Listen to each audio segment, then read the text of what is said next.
ஒரு காலத்தில் ஒரு பிச்சைக்கார இளைஞன் இருந்தான். அவன் தினமும் பிச்சை எடுத்து தான் உணவு சாப்பிட்டான். அவன் வச்சிருந்த உணவு ஒவ்வொரு இரவும் காணாமலே போயிடும். இதை கவனிப்பதற்காகவே ஒரு நாள் இரவு அவன் விழித்திருந்தான். அப்போது ஒரு எலி அவனோட உணவை திருடி கொண்டிருப்பதை பார்க்குறான்.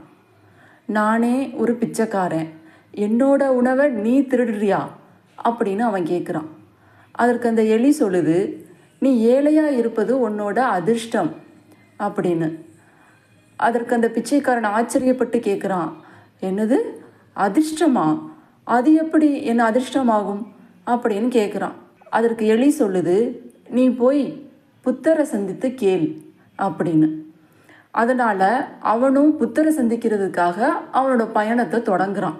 அவன் போகிற பாதையில் ஒரு செல்வந்தரை சந்திக்கிறான். அவர் அவனை அன்போட வீட்டிற்கு அழைத்து கொண்டு உணவும் தங்கும் இடமும் கொடுக்கிறாரு. அவன் புத்தரை சந்திக்க போகிறேன்னு அந்த செல்வந்தர்கிட்ட சொல்கிறான். அதற்கு அந்த செல்வந்தர் சொல்கிறார், என் மகள் பிறந்ததிலிருந்தே பேச முடியல, அவளோட குரலை ஒரு தடவையாவது கேட்கணுங்கிறது தான் என்னோட கடைசி ஆசை அப்படின்னு மிகுந்த மன வலியோடு அந்த பிச்சைக்காரன்கிட்ட சொல்கிறார்.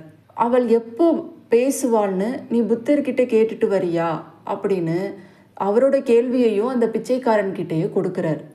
அதற்கும் அவன் சம்மதிக்கிறான். அதுக்கப்புறம் அவன் வேகமாக ஓடும் ஒரு ஆறுகிட்ட வந்து சேர்றான். அங்கு ஒரு பெரிய ஆமை இருந்தது. அது அவனை தன்னோட முதுகில் ஏற்றி ஆற்றை கடப்பதற்கு உதவி செய்ய ஒப்புக்கொண்டது. ஆமை கேட்குது, நான் 500 ஆண்டுகளாக டிராகனாக மாற முயற்சி செய்கிறேன், நான் எப்போ டிராகனாக முடியும் அப்படின்னு புத்தர்கிட்ட கேட்டுட்டு வரியா அப்படின்னு அதோட கேள்வியையும் அந்த பிச்சைக்காரன்கிட்ட கொடுக்குது. அவனும் அதுக்கு சம்மதிக்கிறான். இப்போது அவன்கிட்ட 3 கேள்விகள் இருக்குது. இறுதியாக அவன் புத்தர் இருக்கும் இடத்தையும் வந்து அடைஞ்சிடுறான். அப்போ அங்கே புத்தர் சொல்கிறார், இங்கே பலர் இருக்கிறதுனால ஒவ்வொருவருக்கும் நான் 2 கேள்விகளுக்கு பதிலளிக்கிறேன் அப்படின்னு சொல்லிடுறார்.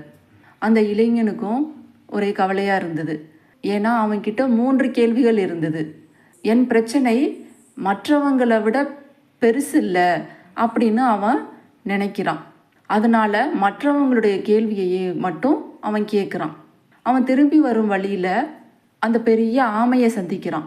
அதற்கான பதிலை அவன் சொல்கிறான். நீ உன்னோட ஓட்டின் பாதுகாப்பிலிருந்து வெளியே வந்தாதான் டிராகனாக மாறுவ அப்படின்னு சொன்னான். ஆமை உடனே தன்னோட ஓட்டை கலற்றி டிராகனாக மாறிடுச்சு. அந்த ஓட்டுக்கு உள்ள பல விலை உயர்ந்த முத்துக்கள் இருந்தது. அது எல்லாத்தையும் அந்த இளைஞனுக்கு கொடுத்து அந்த டிராகன் பறந்து போயிருச்சு. அதுக்கப்புறம் அந்த பிச்சைக்காரர் செல்வந்தரை சந்திக்கிறார். அவங்களுக்கான பதிலையும் சொல்கிறார். உங்கள் மகள் அவள் திருமணம் செய்ய வேண்டிய மனிதனை சந்திக்கும் போது பேசுவாள் அப்படின்னு சொல்கிறான். அந்த சமயத்தில் அந்த செல்வந்தரோட பெண் கீழே வந்து, 2 நாட்களுக்கு முன் நம்ம வீட்டிற்கு வந்தவர் இவர்தானா அப்படின்னு முதல் தடவையாக பேசுகிறா. அவள் பேசுவதை முதல் தடவையாக கேட்ட உடனே செல்வந்தருக்கு அளவில்லாத மகிழ்ச்சி. ஆமா அப்படின்னு அவர் பதில் சொல்றார்.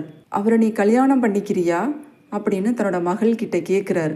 அவளும் அதற்கு ஒப்புக்கொள்கிறார். அவர்களுடைய வாழ்க்கை சந்தோஷமாக ஆரம்பித்தது.